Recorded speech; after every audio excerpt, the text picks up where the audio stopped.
Обняла рукой, блин, а снайпер его, бах, прямо в сердце, а я в него на коленях. Блэк.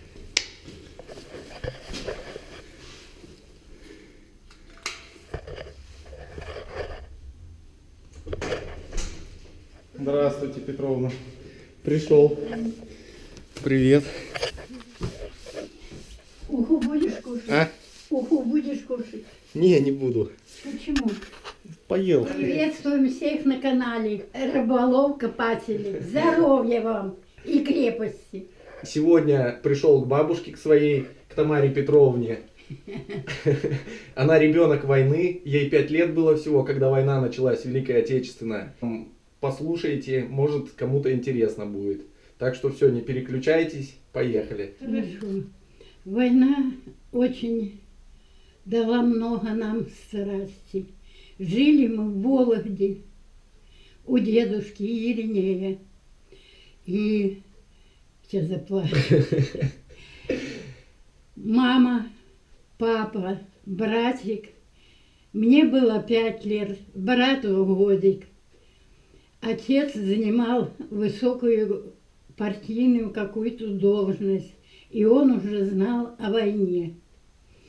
И маме сказал: я тебя отвезу к своим родителям в село, там будет поспокойней, и будете там жить. Когда он нас привез, его не отпустила партия. Его направили командиром партизанского отряда собирать отряды партизанские, увеличивать. И он ушел в партизаны. Мы остались одни. Дед ушел в партизаны, брат его 20 лет ушел в партизаны. И все подростки, мужчины ушли в партизаны бить немцев. Мы остались одни.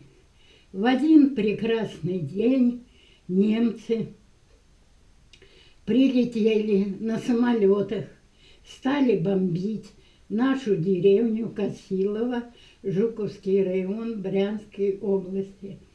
До того куролесили, разбивали дома, горели. Ну, прятались в подвалах.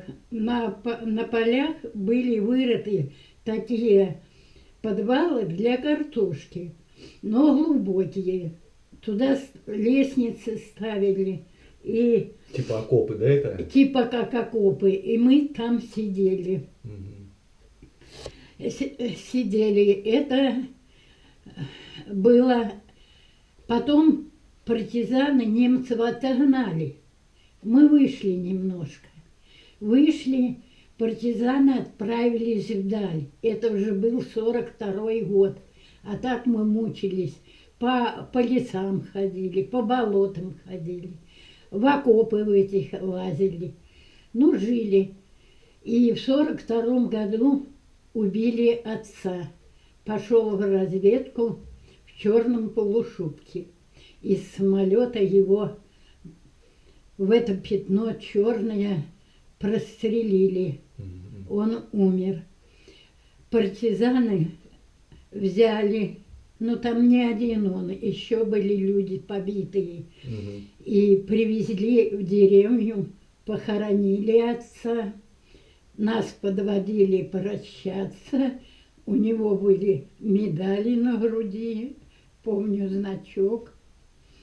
И похоронили. И солдаты стали отстреливаться. Салют делать. На этот салют похоронили его. Партизаны ушли в лес. И вдруг на мотоциклах, на самолетах опять прилетают немцы. Они услышали выстрелы? Выстрелы слышали.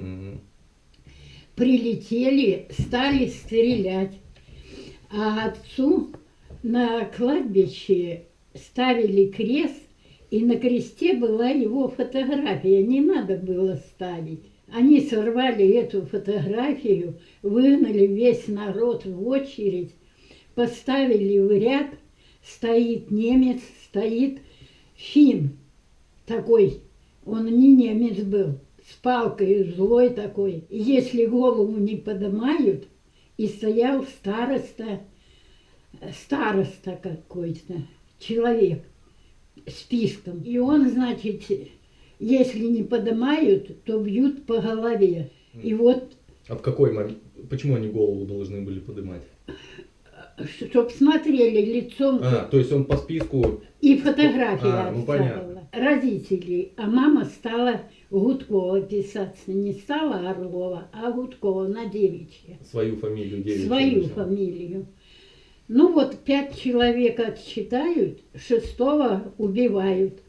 5 человек отсчитают, 6-го убивают. Но маму никто не знал, он ее только привез туда. Этим мы и остались живые. Потом нас забрали. Это была мама твоя, ты И братик Володя, да? Володя, привязанный платком на плечи, а я за подол. И нас погнали в Жуковку, Жуковский район. Ну, километров, наверное, 7-8 было. И пешком гнали, сажали на луга, обставляли автоматами. Ну, отдохнем немножко, нас опять поднимали, опять до вокзала. А много народу было вот вас? Много, много. Это с деревень со всех пособрали, да? Да, да. И Косилова, эта деревня большая, приравнивалась к городу. Большая, много домов, большая. И пригнали нас на вокзал. Загнали нас в известковые вагоны. Мы задыхались там. Но окна открыты, маленькие были окна вагонов. Задыхались. И нас повезли. Куда везли? Туда-сюда везли. Долго везли. Потом, наверное, партизаны или наши войска их опередили, и они назад приперли. Вернулись назад, да? Типа? Да. Поезд повезли нас куда-то на Украину, типа. Довезли Белые Церквя, поселок Красный Галстук. Вот я помню. Белая Церковь это на Украине. На Украине, да, вот туда нас привезли. И там на окраине вот этот поселочек. Нас выгрузили, там уже орудовали немцы. На всей Украине уже были немцы. И нас выбросили в школу, зал большой был. Всех загрузили в эту школу, и мы в уголки приперлись к стеночкам и сидели. Нам бросили соломы, чтоб поспать или чего там, не знаю. И мы разлеглись. Мама говорит, пока тихо, усните, поспите. Ну, потом вдруг приезжает дедушка на подводе, заходит в эту школу, обошел. А что такое подвод? Подвода – это лошадь. С подводой 4 колеса и лошадь. Ну, подводой называлась. Как телега типа, Как да? телега. И, значит, смотрит мама, подошел к ней, мы ж меньше всех оказались. Все были пожилые, старые, вот такие люди. Детей как-то не очень было много. Или они отправляли куда детей, не знаю. И нас дед этот забрал к себе. Всю семью? Да, нас двоих и маму. Мама говорит, наверное, нас убьют. Поцеловала нас, ну, говорит, поедем, что будет. Он посадил на телегу и повез. И еще 2 женщины, таких крепких, работящих. Женщины этих в одном месте загрузил, а нас привез домой. Вот, этот дед был старостой. Деревни? В деревне. Ага. Немцы там уже были. Это вот в Белых Церквях в этих, получается? Да, вот этот красный поселок от Белых Церквей, поодаль. И, значит, он немцам докладывал, кто приехал, кто это. Ну, в общем, Сотрудничал с ними. сотрудничал, но добывал у них сведения и отправлял в Красную армию, к партизанам. Шпионил тоже. Шпионил. У него 2 сына танкиста в армии были. Нас привезли. У мамы началась чесотка на спине. Она очень чесалась. Томочка, возьми палку, чеши. Дед вызвал врача. Врач подошел, посмотрел ее и говорит: фу, застрелить ее надо. Бабка сидела, говорит: кляпа тебе, а не застрелить. Бабка это дедова? Дедова. Ага. Нас накормили, посадили. Там печки русские и полог такой сделан. Там дальше они ставили картофель, посадили нас, закрыли шторкой, мы там сидели. Накормили нас. Бабушка варила какой-то состав, маму мазала. И у мамы это все прошло. Мама им очень благодарна. Она стала убирать, баню топить, ходила. А немцы туда приходили постоянно, да? Мылись. И приходил староста, только немецкий начальник. Когда придет, дед ему и выпить даст, и покормит, и с ним поговорит. Все как надо. А вы на виду были перед Не, немцами? Или вас там не, прятали, да? да, мы за шторкой сидели. Тишина, не пикали. Когда он уходил, бабушка открывала шторку, ну подышите. У них была невестка, невестка тоже пряталась от немцев, боялась, ее изнасилуют или чего-то. Тоже пряталась в амбарах, у них были амбары, собака была злая. И А у них большое хозяйство. хозяйство. Мама помогала им во всем. И они маму полюбили. Шила им, куртки шила.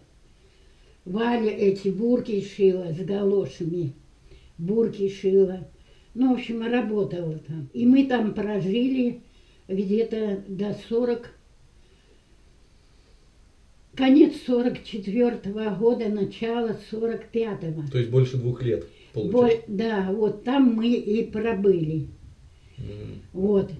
Прятались от немцев. Дед прятал нас, спасибо ему, Царство Небесное. Он нам помогал. И мы так и выжили.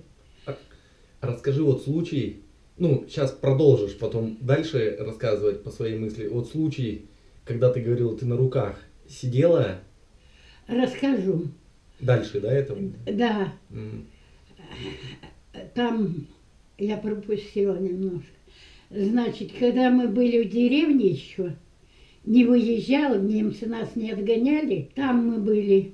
И младший брат был в партизанах. Он приезжал, мама с бабушкой пекла хлеб, такие булки большие. И в деревне кто мог печь, пекли хлеб, он загружал. Это мы уже были в лесу. Младший брат отца? Отца. Дядя твой, получается. Дядя. И он возил партизанов. И когда мы вышли на солнышко, на поляну, мама говорит: дышите солнышком. И мы вышли на поляну, и едет дядя Коля. Он остановился у березы с этим хлебом. И я к нему села на колени, обняла его за шею. И он говорит: я тебе, у меня есть копеечки, я тебе сделаю колечко. Ты не волнуйся, держи себя бодро. Маму, не, в общем, уважайте маму. И обняла рукой, блин, а снайпер его, бах, прямо в сердце. А я у него на коленях. Ничего себе. И он завалился. Тут крики, тут собрались все. Парня убили. А это прям в деревне, да, было? На лугу, ага. И мы его там у березки похоронили. Без гроба, без всего. Завернули в тряпки, в одеяло. И так похоронили у березки.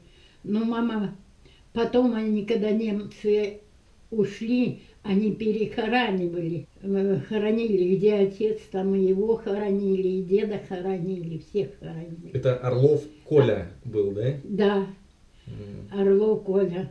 Отец был все на руководящих должностях, восстанавливал там заводы, все так. Он был всегда в побегах.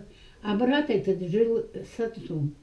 Они жили нормально, дружно. Дед хороший, на Карла Маркса похож, вот копия. Он меня крестил. Когда мы приехали к ним, он говорит: поедем, у меня тут поп есть, я тебе перекрещу. Поехали. И вот дороги сходятся вот так, он остановился, священник подъехал, он ему дал мешок зерна, зерно у них было. Говорит: куда мне теперь?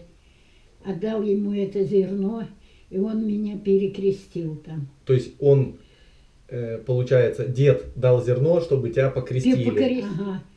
Это в Косилово тоже, да? Косилово, да. А потом вот нас немцы, когда погнали в вагонах, нас возили. Потом мы попали вот в эти белые церкви. Угу. Ну и ты говоришь, получается, до 44-го года вы там пробыли, да? Пробыли там. То есть также и с дедом, с бабкой у них жили, да? Жили. Мама работала, немцы приходили к ним. И потом наши солдаты вошли в этот поселок. Сыны на танках подъехали. Сколько было радости. Немцев этих всех арестовали. Выстроили в ряд всех немцев. Поймали их. Руки всем назад скрепили. И куда-то их погнали. А это какой год? Уже 44-й. Но немцы, они как бы не уходили, то есть они были там. Они там и были. Они даже там дружили с украинскими девчонками. Ну, понятно. Жили там. Уже попривыкли там. Попривыкли там. И были. И так вот до 45-го года, начала, когда прогнали всех, солдаты ушли дальше, сыны уехали, дед остался, и мы так прожили. И мама говорит, оставляли ее там, а мама говорит: нет, поеду к себе, поеду в деревню, в Жуковку, Жуковский район. В Брянскую приехали, а что, одни трубы, домов нет, никого нет. А в Жуковке она встретила подругу. Прямо вот нечаянно на вокзале. Договорились с ней, а в Жуковке еще стояли кое-какие дома. Они жили в подвалах там. И она говорит: пойдем ко мне. Мама оставила нас с ней и поехала в Вологду. В Вологде был сильный голод. Там вот все завозное было, зерно, там все завозное. Но не завозили, там только рыба была. Это какой год получается? 45-й? 45-й, да. И мама побыла там, дом сгорел, родители поумирали, никого нет. Дядя, брат ее, был в войне. Оставалась только его жена одна и ребенок. Мама с ними поговорила, они говорят: мы никуда не поедем. Вот. А брат был в армии, он был разведчиком. Отправили его в Болгария, Румыния, Бессарабия. Он разведчик был, дядя Федя. И он был там. И когда мы приехали обратно в Жуковку на вокзал, мама приехала, смотрит, висит список. Вербовка в Восточную Пруссию. Народ стоит, записывается. Мама постояла, говорит: стану я в очередь, запишусь. Стала, записалась в Восточную Пруссию, пришла к подруге, взяла нас. И через неделю Мы на вокзале были, неделю были на вокзале, жили там. И нас взяли в вагоны, накормили нас там, все покормили и отправили. Приехали мы в Калининградскую область. Это в каком? Уже в 46-м? Начало 46-го. В Гусевский район приехали и распределили по колхозам. И достался маме колхоз Танзея Гусевского района. Город, деревня хорошая. Мы приехали, так как отец погиб, нам дали полдома. Дали нам мешок муки. Дали нам 2 курицы петуха. И дали маленького теленочка. Подъемные, да, такие? Подъемные. И мы остались в этом доме. Зашли в дом, а там столько клопов было, ужас. Обдирали эти обои все. Дом немецкий, соответственно. Немецкий, ага. Наполовину, на 2 хозяина. На 2-м этаже комната была. И там вот все оборудование немецкое стояло, эти гладилки, все такое было. Мы все первое время ночевали на улице, боялись в доме ночевать, клопы съедали. И так мы остались там жить все время. Танзеги, да? В этой Танзее. Мама ходила в колхоз, я пошла в школу во 2 класс, училась. Брат ходил. В садик? Не в садика не было, он со мной в школу ходил. А школа была, он станет у окна и стоит, ждет меня, пока я отучусь. Со мной был. Учительница иногда, жалко ей. Ну, заходи, откроет дверь. Он зайдет, сядет на крайнюю парту и сидит. Были парты, какие, ну, немецкие, наверное, такие. И сидел. И так мы жили, потихоньку жили. Вот. В 1954 году вышла замуж, родила дочечку. Мою маму, получается, да? Да. А потом в 59-м сына. Вот. С дедом. Дед хороший был. Может, привет передать Валерке и маме, они смотреть будут? Ага, большой привет. Вот, Паша, режь. Зачем купил? Да, что? Алисе отвезла. А когда нас гнали, нас выгоняли на луг. Угу. Обстреляли автоматами. Это уже дело было к Украине. А долго вы, получается, ну, ты говоришь, в вагонах? Долго. Вы из Брянской области двигались к Украине, сколько это по времени заняло? Мне кажется, они нас хотели в Германию отправить на испытание. Скорее всего, подбирали таких людей. В лагеря туда, да? Да, вот туда. Но там наши их пересекли, и им не пришлось. Догнали назад потом, назад, да? Вот гоняли. Туда-сюда в вагонах. Народ волнуется, чего они нас катают по дороге. Бить так уже били бы. Вот такое вот было. Говорил тебе случай добра. Ну, какое-то милосердие вообще было? Было. От немцев, да? Да, когда мы были в вагоне, нас катали, потом нас выгнали на улицу. И сидели мы, стояли они с этими, с автоматами немцы, чтобы мы не убежали. И вдруг один немец на маму, мама говорит, ну, гад, убьет. Она говорит, а рядом соседи там сидели. Она говорит, если что, возьмите моих детей. И она подошла, он ей говорит, вот, у меня 5 детей, да? Детей. И достает с кармана галстук. А у меня были волосы длинные, нечем отрезать бы было. И он говорит, заплети ей косу, разорви. И маме дал этот галстук и дал вот такую булочку хлеба, вот как чай заворачивают в такой блестящей бумажке. В фольге, да? фольге. И мама пришла, разрезала всем по кусочку, всем рядом, кто был, всем отдала по кусочку хлебушка.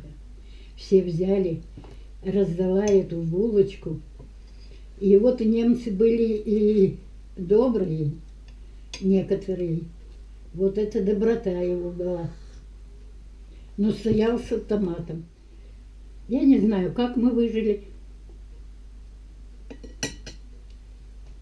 Ну, получается, очень сильно дед с бабкой вот эти вот помогли в белых церквях, да?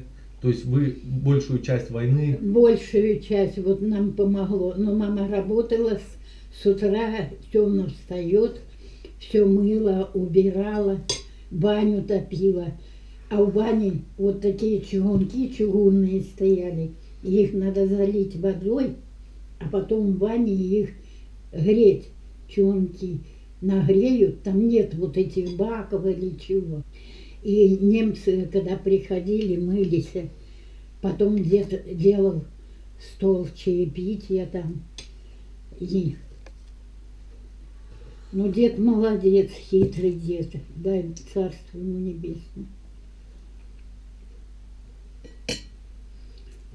Столько он помогал нашим. А какие вообще средства были, вот откуда информацию получали в войну? То есть по радио где-то передавали или каким образом? Какие-то листовки или что-то? Ничего не было. Друг от друга. Никаких, Ни да? газет никаких. Только стреляют, шумят. Вот такое было основное. А этого ничего не было. Расскажи про победу, как вот первые предпосылки победы, когда начали чувствовать, что как-то что-то меняется. От народа тоже так же. Принесли,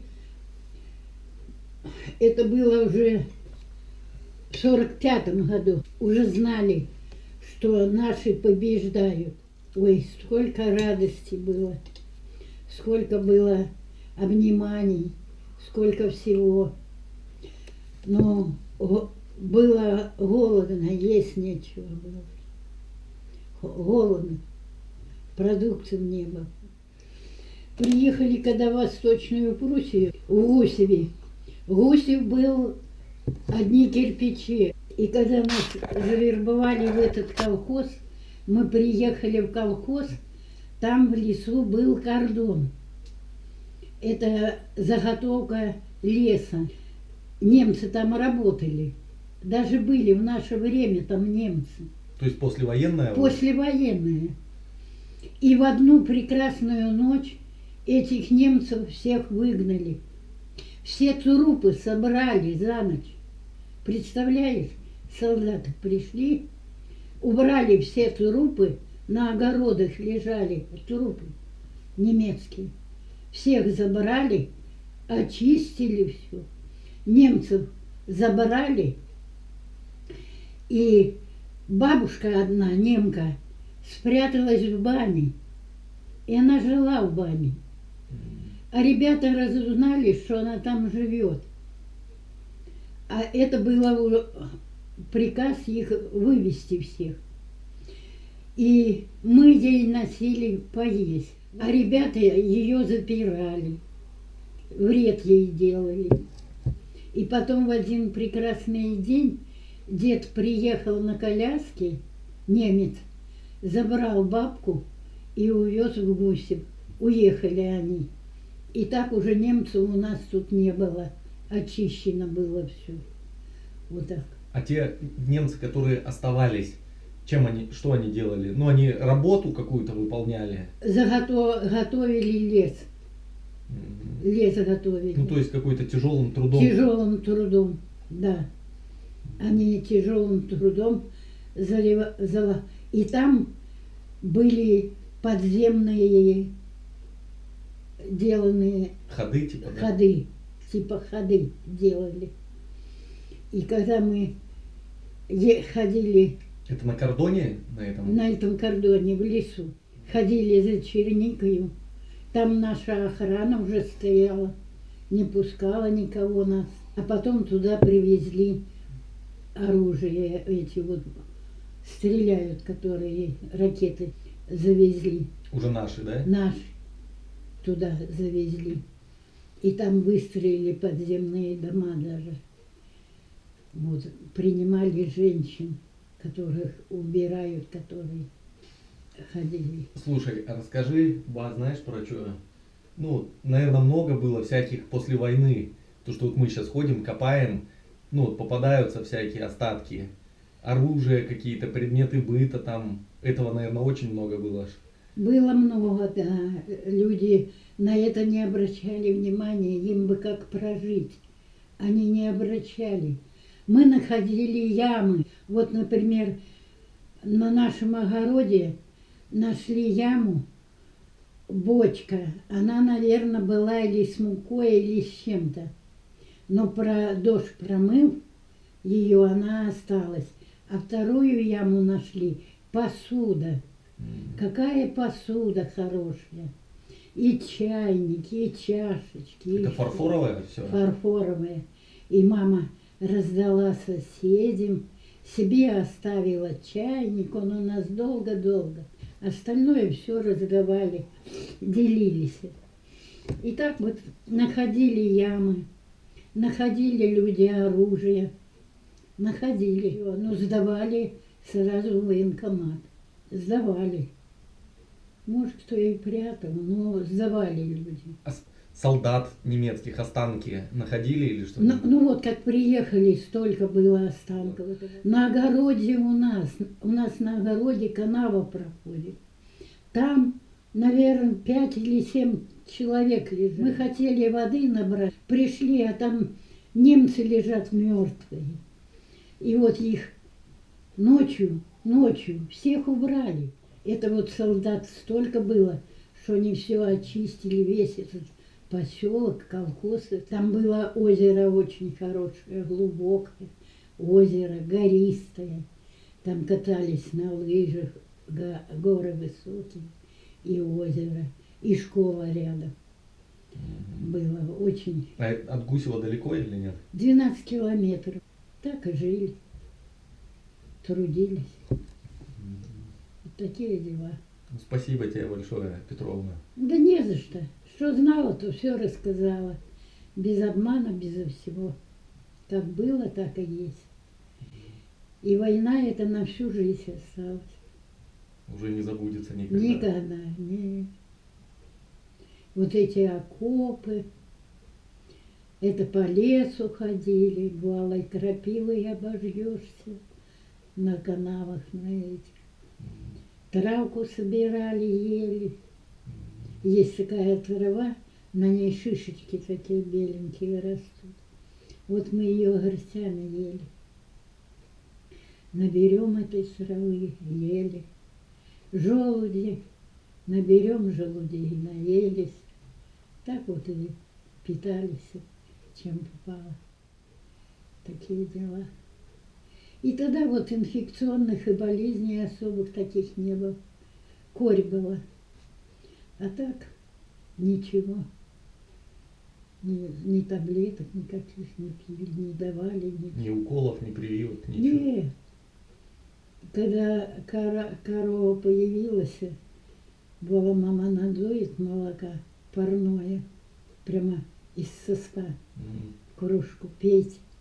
И мы с пеной это молоко напивались и жили. Все нормально было. Не дай Бог этой войны. Подписывайтесь на канал Рыболов Копатель. Очень хороший журнал. Очень.